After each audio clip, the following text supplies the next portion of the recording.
Boston. Get ready. The summer's heating up on Wrestling Insiders. Big episodes, big guests. On Wednesday, July the 29th, former WWE Intercontinental and Tag Team Champion Marty Jannetty debuts live on Wrestling Insiders for a special NXT watch-along, plus a cyber autograph signing where you can meet and greet the future Hall of Famer from anywhere in the world.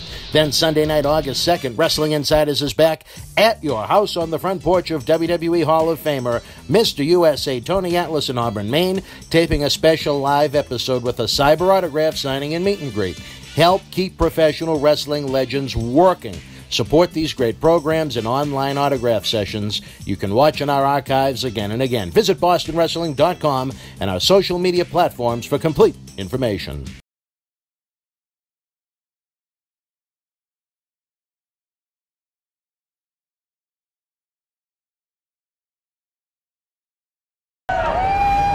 This is Mick Foley. This is Harley Race. This is Shelton Benjamin. This is Mr. Wonderful Paul Orndorff. This is the Monster Abyss. And this is Daniel Bryan. This is JBL, and you're watching the MWF. Be there live.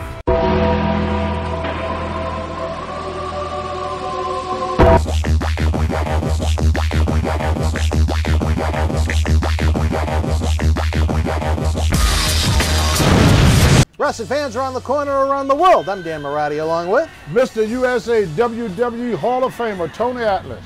Tony. We've been pumping out great content through the month of July into August.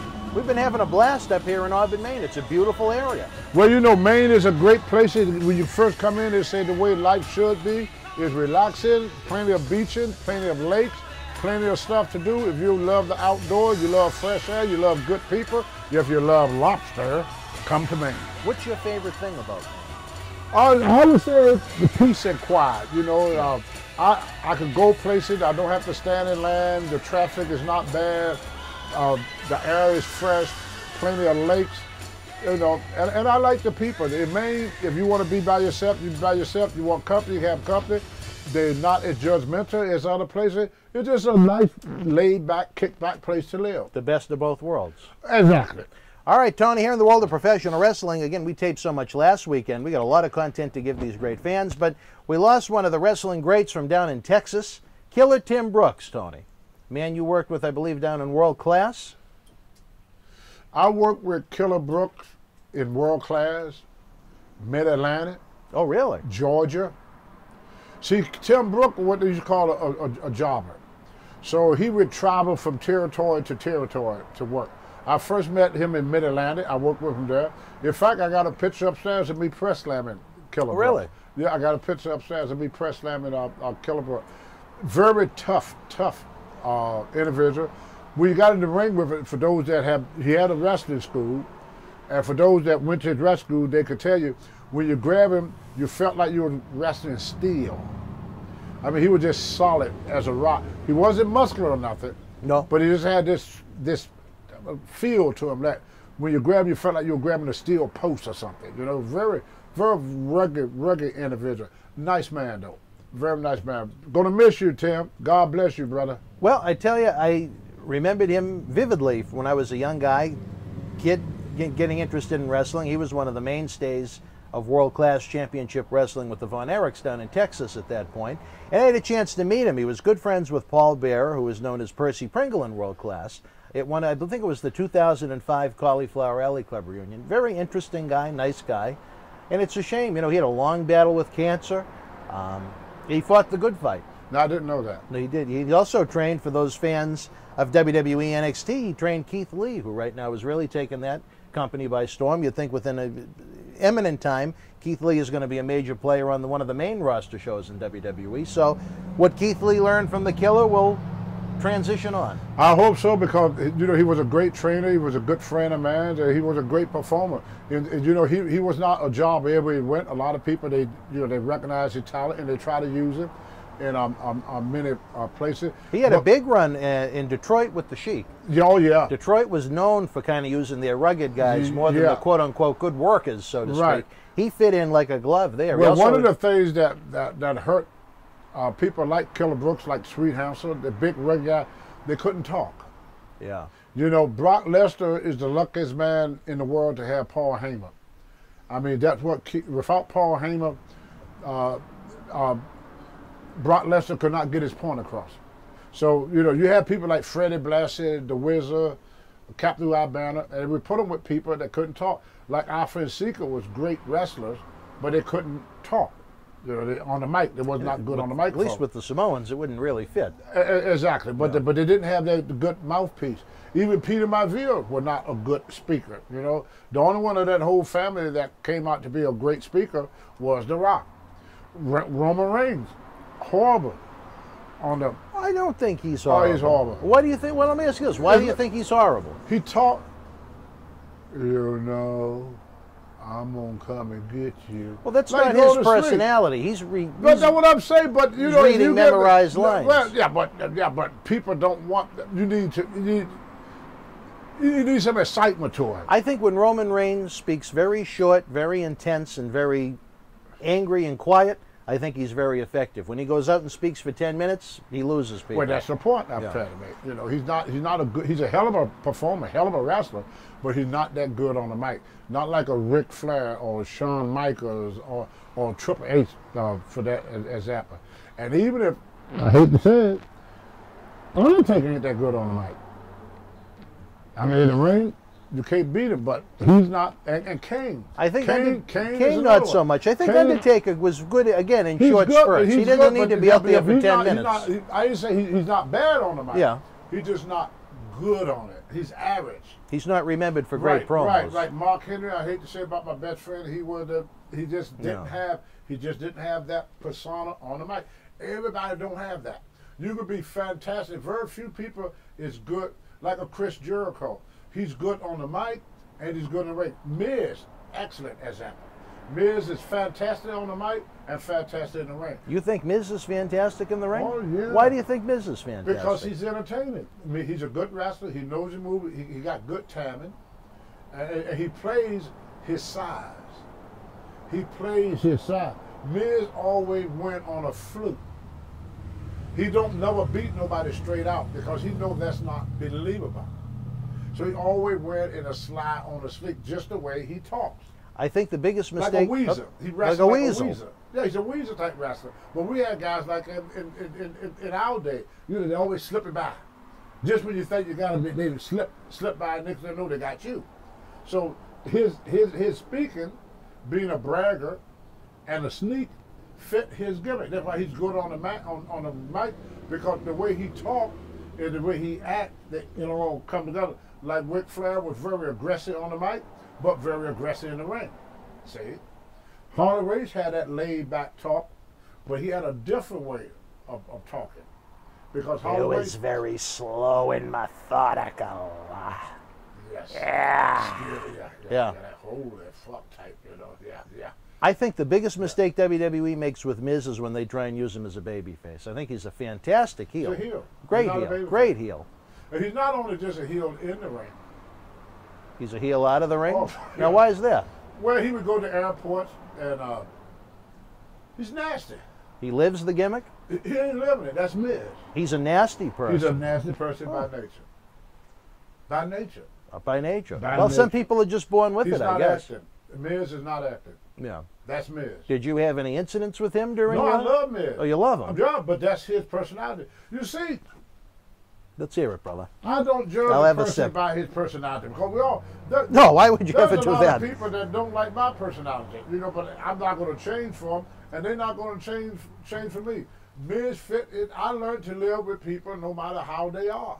It ain't hurting me. I ain't got to live with him. Right. I ain't got to go to bed with him. I ain't got to live in the same house with him. I'm going to be around this man for a couple of hours, and I don't have to see him no more that day. So what he got to say and how he feel don't bother me that much because I don't have to live with him. The only person I worry about how they feel about me is my wife and my kids because I got to live with them. Right. Otherwise, hey, brother, hey, I'm sorry that we don't get along. Have a happy life, Adios, hasta la vida, Done. Bye. But Miz, that's just his personality. See, us wrestlers, we don't take each other seriously. We know he's that way. That'd be like when I tried with Murdoch. I knew Murdoch was racist. Didn't bother me. I knew a lot of wrestlers were racist.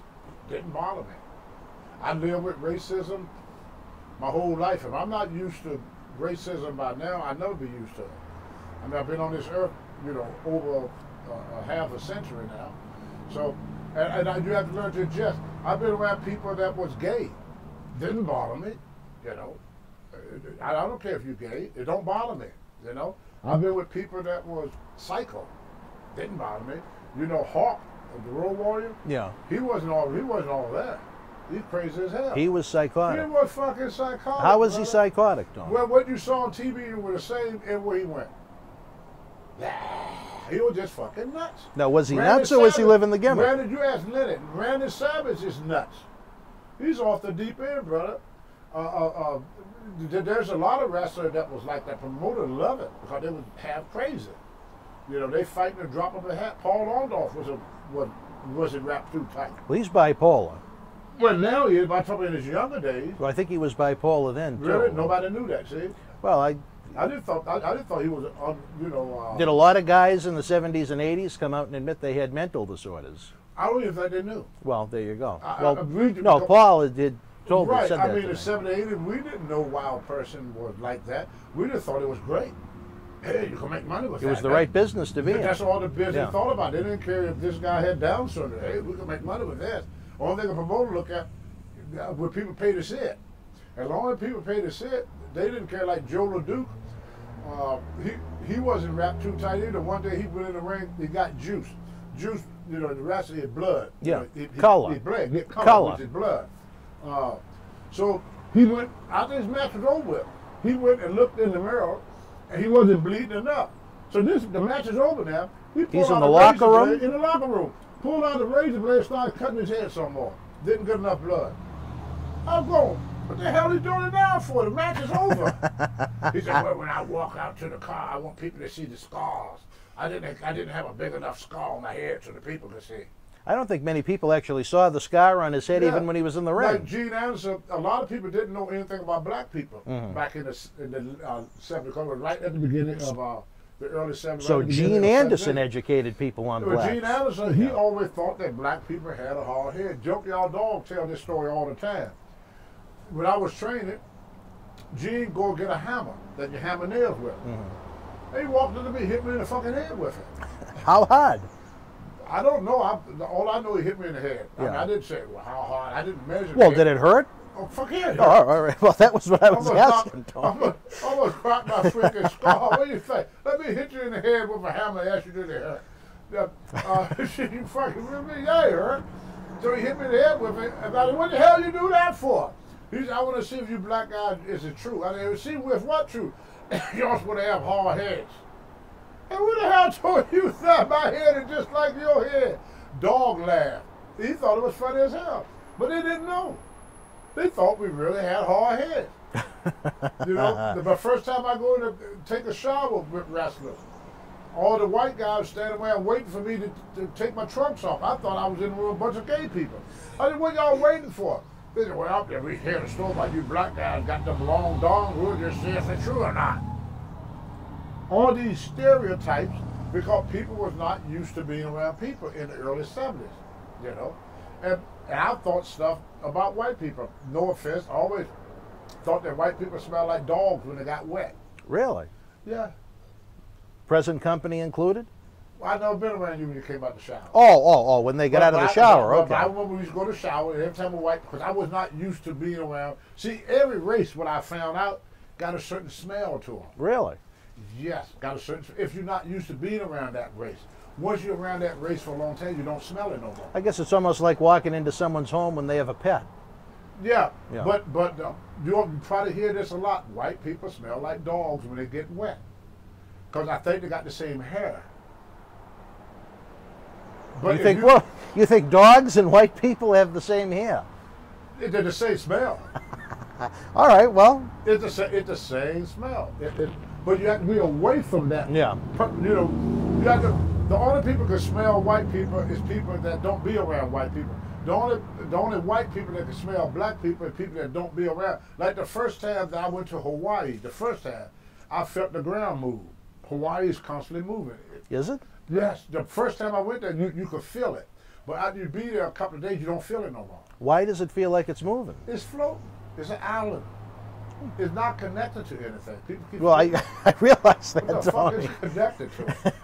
And it's moving water. What do you think? Going to stand still in that water? It rocks back and forth like this. Really? And I felt it the first day I went to Hawaii. After 2 days, I never felt it again. After I went back, I never felt it again. You got used to it. I got used to it. You change the individual environment, the individual himself will change. Did you go to visit King Curtis when you were in Hawaii? Yes. Oh, really? With the cookie, LSD cookies. He used to take LSD and put it in a cookie and give it to you. Did he And actually? sit down and laugh at you. He did the Fuji trick. Oh, wait, what do you think Fuji got it for? He got it from King Curtis? Probably. Well, Curtis Fuji was a older. Hawaiian. That's right, wasn't yeah, he? Yeah, well, King Curtis was like the big boss then. He was like Peter Maville. Why they called him King Curtis? Because that's what he was to that tribe. Yeah. He was from. So he was like a big shot. So most of the stuff that guys like Fuji and all them got, it was after Curtis. See, Fuji was a younger man than King Curtis was. Yeah. So, yeah, he probably did get it from King Curtis. Peter Maville and all them guys. He was the guy that was here before Alpha and Seeker and all these guys, you know. Did he have that little ice cream truck that he was selling weed out of back then? I don't know. No. Because I only saw King Curtis in the arenas. See, that's why people ask me about certain wrestlers. And I say this 101 times. We have what we call cliques. Yeah. You weren't in King Curtis's clique. No. Because Curtis was not in my clique. Did you ever hear the story as you get ready to sneeze on me? See, he wasn't in my clique. I did not stay in a room with nobody that was not going to get up and go to the gym in the morning. That's what I did. They laid in bed until 11 or 12 o'clock. You needed someone around you that was Well, going to this go is to what the old gym. time wrestlers do. They go into a town. They would get up in the morning, eat breakfast, and go sit by the pool all day. That's what they do. Then it's time to check out around 11 o'clock.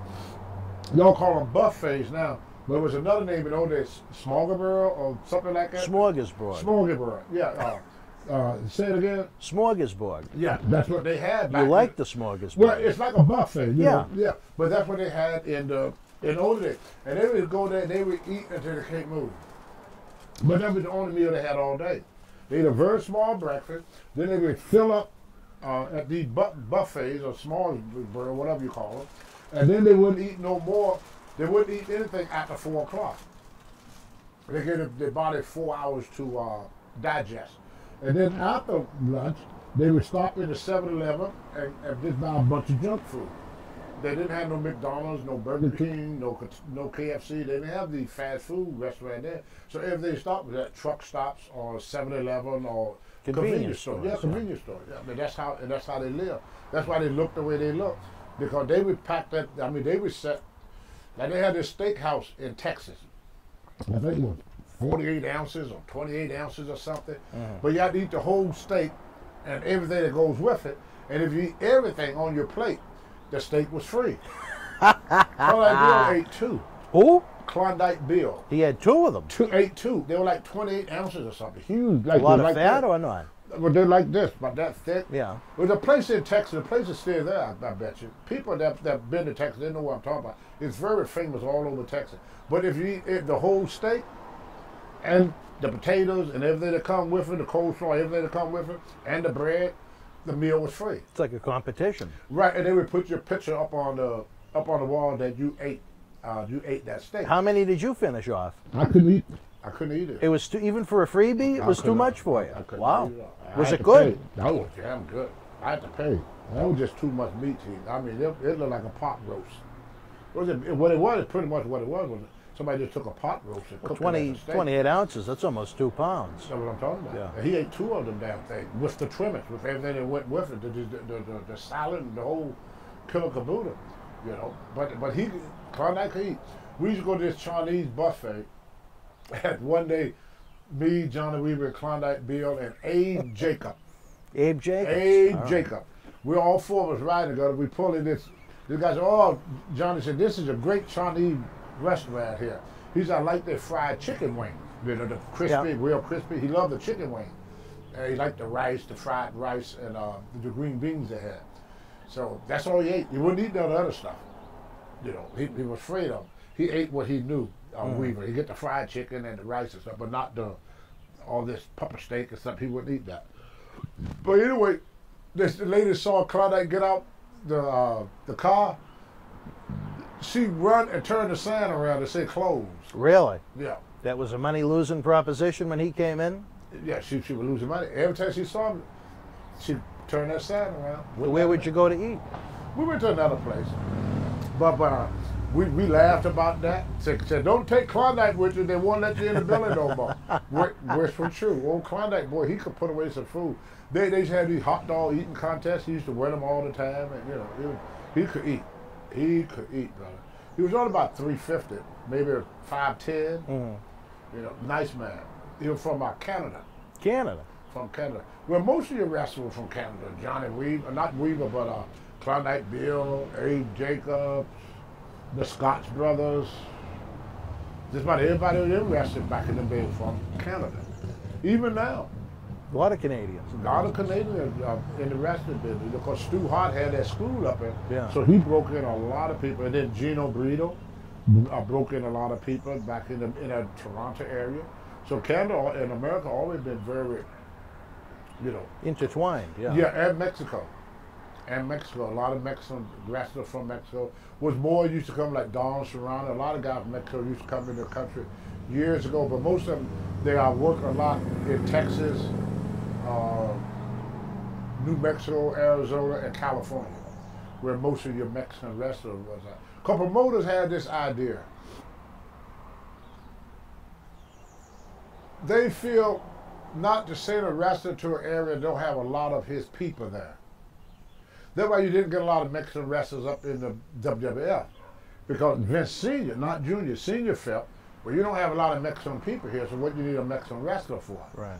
That's why Vince Sr. look at things. Like I was on every, if you look when I was with Vince Sr., I was on every Washington and every Baltimore show. Because he felt that you have to have a black wrestler to draw black people. But then Junior tried to tell Senior, the color of the wrestler don't matter. Dusty Rhodes proved that. Sputnik Monroe proved that. Sputnik Monroe, most of his fans was black. He was real big with the black fans. And Dusty Rhodes, Like Elvis Presley, he was just as popular with black people as he was with white people. Some of these people just got this across the board status, and very few people had that. Even Ric Flair. I mean, blacks like Ric Flair, whites like Ric Flair. Hulk Hogan was the same way. And very few wrestlers had that about them. Stone Cold, blacks didn't like him that much. No. No, they didn't. Why didn't the blacks like Stone Cold? His looks. His looks? Yeah. Now, what was wrong with his look? Kind of, it looked like a skinhead. Well, I really didn't He think wasn't. Yeah. I mean, he's my best friend. He's known for being a skinhead, but that he gave them that impression, the way he dressed and everything. Because most people, we see a person in real life dressed like that, it's not a person that black people want to be around. Right. In real life. In real life. Yeah. In real life, yeah. With scars and all that stuff. We knew to stay away from that. Or somebody running around with a Confederate flag on his jacket. I don't want to hang around him. We got a freaking Confederate flag on his jacket. Right. Well, Tony, you've been up and down those highways, brother. I guess even in islands too. With Hawaii, it was moving. Well, you ask anybody that went there for their first time, they would tell you the same thing. Well, now I'm kind of I've always wanted to go, but now I'm even more anxious to go. And another thing that I noticed, I went to Africa, and I'm going to show you pictures. When I first went to Africa, people were asking me what nationality I was. I said, I'm black. They said, come on, you make joke. What nationality are you? I said, I'm black. They go, come on, don't make joke. What nationality are you? I said, I'm black. Africans are not brown. They're all black. Yeah. And most, would call us African American, but if somebody should do my DNA, I guarantee you they're going to find a lot more than just black blood in me. The McDuffies. Yeah, you're going to find some Scottish, you're going to find some Cherokee, they probably find a few more things, because here in America, everybody mixed. That's why they call it the melting pot, because Irish mixed with Germans, German mixed with French, French mixed with Italians. In the older days, Italian married Italian, Jews married Jews, Irish married Irish. They didn't marry outside of their race. But in America, people mate outside of their race. You know, when people say the white race, well, who you talking about? Irish, German, English, Dutch, French, Italian. Who you talking about when you say white people? You can't say white people. You can't. It's stupid because they're different races, or even among whites. The races are not the same. The culture is not the same. The way a Frenchman like to eat and everything is totally different than an Italian like to do it. The way a German do things is totally different than what an Englishman do things. But we, in America, we like clunking everything together. Like the George Floyd thing, they say policemen. There was only 3 cops. 3. Right, yeah. But for what 3 cops did, we broad-brushed the whole police department because of what 3 cops do, you know? I just asked you not too long ago, say, what did they mad at John Wayne for? Because I love John Wayne. And John Wayne said some things in the 70s that today is not considered culture, you know? There was a lot of things we was able to say in the 70s that today is looked upon as being different. Like I go up and see a woman, I say, hey girl, you sure got a nice physique. It's a compliment. I mean, women tell me all the time I got a nice physique. I don't look at it being sexual harassment. Today I tell a woman, man, you got some pretty legs. Sexual harassment. Oh, honey, you got a nice ass. Sexual harassment. She got a nice ass. Come on now. I can't tell her she got a nice ass. Even if she got a nice ass, when she want me to say, hey, you got a flat ass and it's ugly. Now it's all right. Now I'm okay, right? I can insult the hell out of her, but I can't compliment her. If I compliment her, I'm sexual harassment. If I insult her, I'm okay. Oh, your ass is flat and wrinkled and droopy. I can't get in no trouble for saying that. Well, but I say you sure got a nice round ass, baby. I like to kiss on that a little bit. That is sexual harassment. Because I told her, and then she get mad at me. You know what she would tell me? To kiss her ass. But if I volunteer to do it, you can't compliment her, but you can kiss her. I can't. Yeah, but I can kiss it with you know. People tell me you kiss the ass all the time, and then you ask a woman, "Can I kiss your ass?" Well, no, that's sexual harassment. Some of us men like to kiss a woman on the ass, and some women like her ass kissed. But not all of them, I guess. I think they wouldn't be accusing you. I know a lot of women like their ass kissed. A lot of women. A lot of women like their ass kissed. I know my wife does. I had to kiss her ass just to get in the house. You kidding me? All right, Tony. If I don't do no ass kissing, I'm in the doghouse for a week. Are you kidding me? You're not married, ain't you? No. Wait, you got to learn how to kiss ass. You learn how to kiss ass, brother. You become a good ass kisser. Women will like living with you. My wallet knows. You got to learn how to cook, learn how to mop, learn how to do laundry, learn how to cut grass, learn how to do as you're told, and keep your mouth shut. You get along great with a lot of women. Well, thank you for keeping me up to date on that, Tony. I'll have to run that by Linda. And later on that, you're a male chauvinist pig. You think I should have kissed Linda's ass a little more? Yeah. All right, Tony, we're going to miss Killer Tim Brooks. He left a great impression on fans of that wonderful. generation. Going to miss you, Tim. Again, for the folks that may be new to the program, usually we tape in studio. If you check out our archives on YouTube, we're in a beautiful MWF Studios, downtown Melrose, Massachusetts. Because of the pandemic, the studio is closed to the general public right now. We tried to do the podcast episodes via telephone. We had some fun, but there's nothing better than having Tony with us. That's right. The original OG of Glantzville. He packed up all the equipment. We drove up to Auburn, Maine, and we're having fun. Here, Tony, don't forget, this man is available for personal appearances of any kind. He's available for beautiful commissioned artwork. If you haven't seen what he's done on Dark Side of the Ring, WWE Legends House, check it out. You can also get personal phone calls. Who needs Cameo for a 30-second video when you can have a conversation you'll remember for life with this unique, unique human being? And again, the Patreon, that's what's keeping us working, folks. If you want to keep legends like Tony working, you can stream dozens of studio shoot interview DVDs. You can get early, full-screen, ad-free access to this talk show. Check out patreon.com/Boston Wrestling, and for all the cheap plugs you can get, We're all over social media, even Instagram now, if you look up Boston Wrestling Sports. For my good friend, my amigo, my partner in crime. One more thing, Dan, Oh, before you go. Guys, remember, kiss your wife's ass. It is better to be happy than to be right. Do you think Lanny ever kissed her ass in his time, or was he busy kissing something else? All right, folks, for the Hall of Famer Tony Atlas, I'm Dan Marotti. Until we speak again, folks, you and yours, be well and stay healthy. Good night.